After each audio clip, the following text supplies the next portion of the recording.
Sa loob lamang ng ilang minuto matapos makatanggap ng tawag mula sa 911 emergency hotline, agad na narespondihan ng Kabugao Police Station upang resolbahin ang naganap na komosyon sa Barangay Daklanan, Kabugao, Ilocos Sur.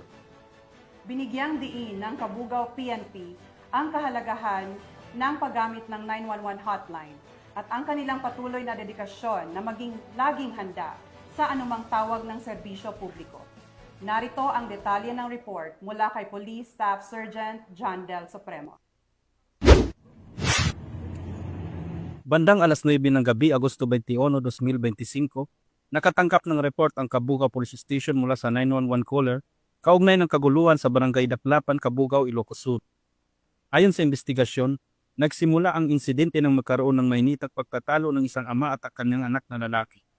Nang tangkain namang awatin ng pamangkin, sinuntok siya ng kanyang pinsan na nauwi sa suntukan. Agad namang naresolba ang sitwasyon sa pagdating ng mga kapulisan at naibalik ang katahimikan at kaayusan sa lugar.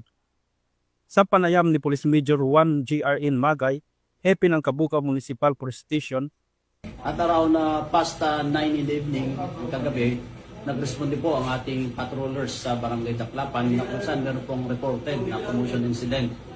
Upon arrival at area, napasipay po natin ang insidente na we restored peace and order sa area and we properly turned over the incident to the barangay captain. Kasi level po ito ng barangay.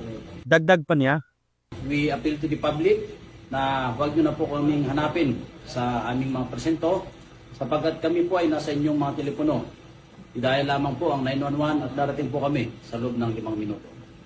nagpaabot naman ang pasasalamat sa mga kapulisan, si alias Yasmin ang 911 caller. Sa mga kapulisan dito sa Kabugao, mabilis sila and then isang tawag ko lang is nandito na sila agad.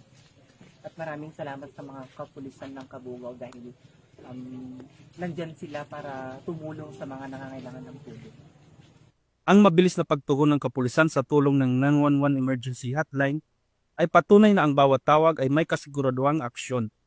Ipinapakita ng insidenteng ito ang kahalagahan ng mabilis na koordinasyon at agarang aksyon mula sa 911 emergency hotline. Ito ay nagpapatunay na sa oras ng pangangailangan, maaasahan ng ating kapulisan sa pagbibigay ng seguridad at proteksyon sa komunidad. Mula dito sa Ilocos Region, ako ang inyong PNN correspondent, Police Staff Sergeant John Del Supremo, alagad ng batas, tagataguyod ng balitang pulis.